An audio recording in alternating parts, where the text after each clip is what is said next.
بسم اللہ الرحمن الرحیم۔ ام المؤمنین سیدتنا عائشہ صدیقہ رضی اللہ تعالی عنہا فرماتی ہیں، حضور صلی اللہ تعالی علیہ وسلم نے عمرے کے دوران مجھ سے فرمایا، تجھے تیری تھکاوٹ اور خرچ کرنے کے مطابق ثواب دیا جائے گا۔ بحوالہ المستدرک۔ بسم اللہ الرحمن الرحیم۔ رسول اللہ صلی اللہ تعالی علیہ وسلم نے ارشاد فرمایا، صدقہ مال میں اضافہ ہی کرتا ہے۔ بحوالہ الکامل ضعفاء الرجال الحدیث۔ بسم اللہ الرحمن الرحیم۔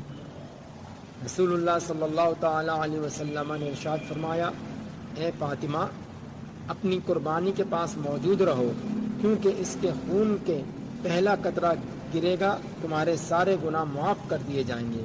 حوالہ سنن الکبریٰ للبیہقی۔ بسم اللہ الرحمن الرحیم۔